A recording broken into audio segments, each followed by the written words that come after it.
आपकी बार प्रभु श्री राम की निशानी, हम सब की निशानी, बिजू भाई की निशानी, भैया की निशानी, भैया बोला हम सब की निशानी, हम सब की निशानी, आपकी बार, आपकी बार। धन्यवाद।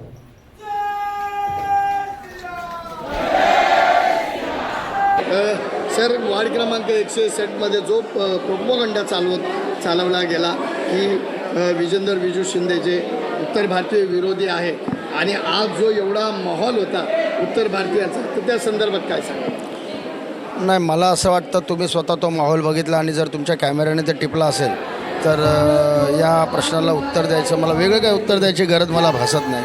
आता राहिला विषय प्रोपोगंडाचा, तो जो प्रोपोगंडा केला जातो आहे तो यासाठी केला जातो आहे कारण त्यांच्याकडे लोकांकडे जाऊन मतं मागण्यासाठी मुद्दा नाही आहे. जर त्यांच्याकडे मुद्दे असते, नगरसेवकाचा निवडणूक लढत असताना तुम्ही लोकांना काय देणार आहात, तुम्ही लोकांसाठी काय नवीन सुविधा करणार आहात, तुम्ही लोकांना काय येणाऱ्या काळामध्ये त्यांच्या महिला सक्षमीकरणासाठी, मुलांच्या सर्वांगीण विकासासाठी तुम्ही काय देऊ शकता, तुम्ही याच्यावर बोला.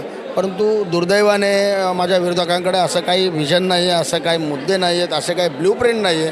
त्याच्यामुळे त्यांना निवडणूक लढण्यासाठी काहीतरी हवं आहे, माझ्या विरोधात काही मिळत नाही म्हणून अशा काहीतरी अफवा आणि अशा काहीतरी गोष्टी फेक नॅरेटिव्ह पसरवून निवडणूक लढवण्याचं काम करत आहेत. आणि मला त्याची कीव करावीशी वाटते कारण त्यांनी एवढे प्रयत्न केलेत, एवढे प्रयत्न करत आहेत ते की ते बिचारे आता हळूहळू हेच विसरायला लागलेत की ते स्वतः कोण आहेत. अच्छा, ह्या मेळाव्यामध्ये जे उत्तर भारतीयांना आपण मदत केलेली आहे ते लोक समोर येऊन बोलत होते, तर त्या संदर्भात काय सांगाल? बघा, मी समाजातल्या सर्व स्तरामध्ये, समाजातल्या सर्व वर्गाला, मग तो मी कोणत्याही प्रकारचे जात पात प्रांत धर्मवाद मी मानत नाही. मी सगळ्यांना एकसारखा एक माणूस म्हणून समजतो आणि मी सरसकट मी त्यांना मदत करतो म्हणजे मी खूप काय मोठा माणूस नाही आहे, परंतु मला त्यांना मदत करण्याची ताकद ही सुद्धा मला त्यांच्या माध्यमातून त्यांनी मला नगरसेवक म्हणून निवडून दिलं म्हणून मिळालेली आहे. आणि म्हणून मी त्यांचे उपकार समजतो आणि मी खरंच त्यांचा अत्यंत आभारी आहे की त्यांच्यामुळे मला माझ्या माध्यमातून लोकांना, अडीअडचणीतल्या लोकांना सुखदुःखामध्ये मला उभं राहून त्यांना यथासंभव त्यांना मदत करता येते आणि त्याचं ते मदतीचं सौभाग्य मला लाभतं. हे माझ्यासाठी मी खूप नशिबाची गोष्ट समजतो. मी मदत करत असताना मी कधी त्याचं नाव विचारत नाही, मी मदत करत असताना मी त्याची कधी जात विचारत नाही, मी मदत करत असताना मी त्याचा कधी प्रांत विचारत नाही.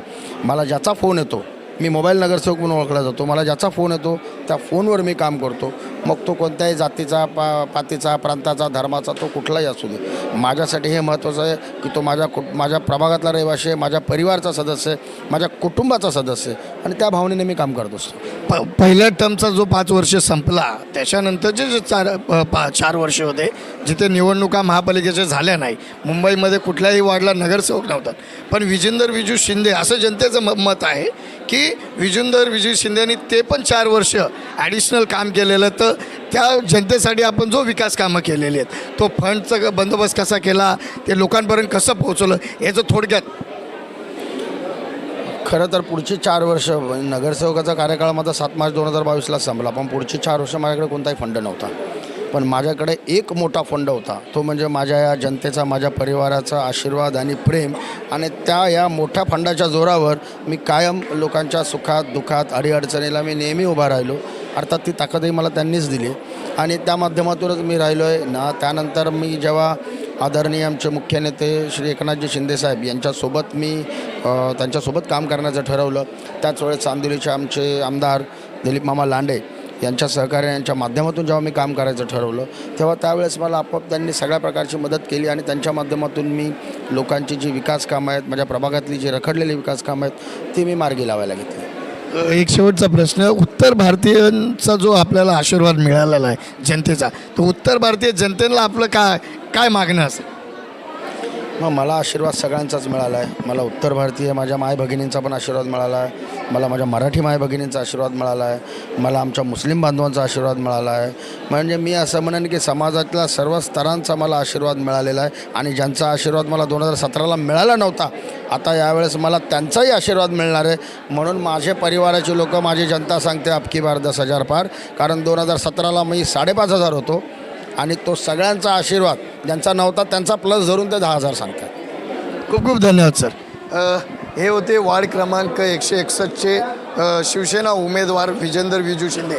विकासाच्या याच्यावर राजकारण करताना ज्या वेळेस मी नगरसेवकचा टर्म संपला तो 4 वर्षाचा गॅपसुद्धा भरून काढलेला आहे. ते 4 वर्षसुद्धा मी जनतेसाठी विकासाचं काम केलेलं आहे. आणि जो उत्तर भारतीयांचा मुद्दा जो प्रोपोगंडा जो सोशलवर चालवला गेला आहे त्याच्या संदर्भात त्यांनी स्पष्टीकरण दिलेलं आहे.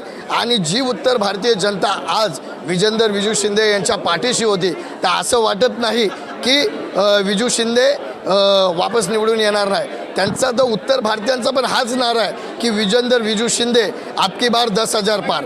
कॅमेरामॅन निर्मलसह मी विजय केदार, मराठी नेटवर्क न्यूज, चांदिवली विधानसभा. उनको मैं एक उत्तर भारतीय योगेश यादव नाम है मेरा, मैं उनको जवाब देना चाहता हूँ कि हाँ दादा उत्तर भारतीय पे अन्याय कर रहे हैं. मैं एक उत्तर भारतीय हूँ. मेरे बड़े भाई का जब नानावटी हॉस्पिटल में 2.5 लाख रुपया भरना था तब दादा ने और मेरे सर मेरे जीजा जी उनके थ्रू वो 2.5 लाख रुपया माफ हुआ. अगर वो 2.5 लाख रुपया हम गरीब लोगों का माफ होगा हॉस्पिटल में और वो अन्याय है, अगर वो अन्याय है तो मैं चाहता हूँ कि ऐसा अन्याय हर नगर सेवक करे, उत्तर भारतीयों के लिए करे. और ये वक्त उत्तर भारतीय और मराठी का बंटने का नहीं है, ये वक्त हिंदुत्व का है, जय श्री राम का है. जब हम जय श्री राम बोलते हैं तो सिर्फ उत्तर भारतीय नहीं बोलता है, मराठी भी बोलता है, गुजराती भी बोलता है, हर एक हिंदू बोलता है. जब हमारा त्योहार एक है, हमारे प्रभु श्री राम एक है, तो हमारा नगर सेवक एक क्यों नहीं होगा? 10,000